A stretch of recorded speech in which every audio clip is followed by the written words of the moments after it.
Ողջույն Հայաստանի հայրաքաղաք Գյումրի։ Սիրելի ժողովուրդ, կրնանք, չէ՞։ Ինչպես Գյումրիում իշխանափոխություն արեցիք, այնպես էլ ամբողջ Հայաստանում անենք։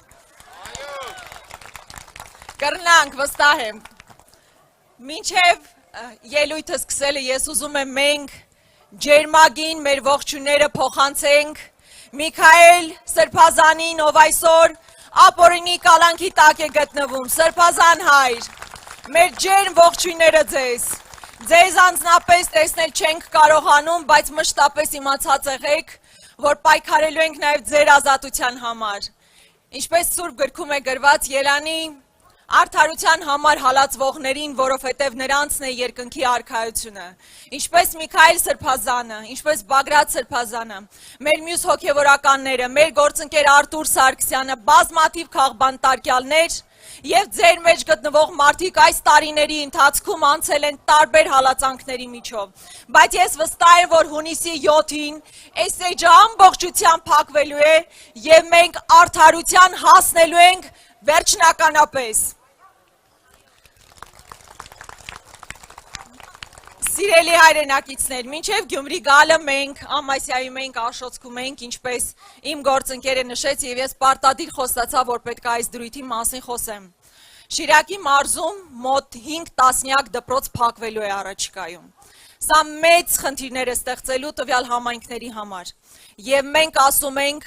որ նոր դպրոց կառուցելիս չի նշանակում, որ պետք է գործող դպրոցները փակվեն, ոչ, գործող դպրոցները ևս պետք է պահպանվեն, որովհետև համայնքն առանց այդ դպրոցի իսկապես գոյություն ունենալ չի կարող։ Եվ այստեղ գալիս նաև ուսուցիչների հանդիպեցի և ես իմ պարտքն եմ համարում, որպես նաև երկար տարիների մանկավարժ աշխատած անձ ձեզ ասել, որ ուսուցիչների, ինչպես նաև դասախոսների աշխատավարձը էականորեն բարձրանալու են և մենք վերափոխման ենք ենթարկելու այն նվաստացուցիչ ատեստավորման համակարգը, որ գոյություն ունի այսօր և դա վստահաբար անելու ենք, որովհետև կրթությունը, անվտանգությունը մեր հիմնական առաջնահերթություններն են։ Սիրելի հայրենակիցներ, մենք ամբողջ Հայաստանով պտտվում ենք Երևանում տարբեր մարզերում, ջերմ շփումներ ենք ունենում, հաճելի զրույցներ, երբեմն տարբեր դիտարկումներ կամ քննադատություններ, բայց միայն տեսեք, թե զուգահեռ իրականության մեջ, երբ իշխող մեծամասնությունը գնում է որևէ տեղ, այցելության ինչ է տեղի ունենում։ Ընդամենը 11 օրերի ընթացքում մեկ մարդ արդեն ինքնասպանություն է գործել, այն բանից հետո, երբ ՔՊ-ի պաստառը հանել է պատից, դրանից հետո նրա նկատմամբ քրեական հետապնդում է հարուցվել և վերջինս ինքնասպանություն է գործել։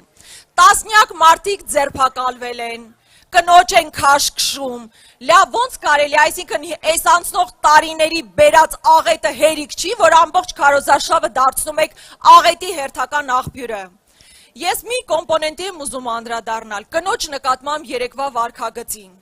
Լավ, բոլոր քաղաքական տարաձայնությունները մի կողմ, քաղաքական ենթատեքստերը մի կողմ, իսկապես մեր պատկերացումն այնպիսին է, որ երկրի ղեկավարը, տղամարդը, կնոջ հետ հաղորդակցվելիս պետքա մատ թափտա, մուննատ գա, ինչպես օրինակ մետրոյում իրականացրեց, կնոջ թևից բռնի ու քաշքշի, մենք նման ղեկավար ենք պատկերացնում, բնականաբար ոչ, Եվ բնականաբար այդ իրավիճակը պետք է փոխվի, այո, Արթուր Օսիպյանին, անկախ նրա ունեցած քաղաքական հայացքներից, ընդամենը հակաճառում էր, չէ, խոսք էր ասում, խոսքի համար այսօր արդեն ձերբակալվել է, այս իրավիճակը պետք է փոխվի։ Այն մարդով ամեն երկրորդ վարկյանը հիստերիկայի մեջ է ընկնում, նյարդային այսպես պայթյունի մեջ է ընկնում, չի կարող հայ ժողովրդին ներկայացնել և հայ ժողովրդի շահերը առաջ տանել։ Մեզ իրական բանակցող է պետք, պին նյարդերով և հայկական շահը պատկերացնող, և հունիսի 8-ին մենք ունենալու ենք այդ առաջնորդը։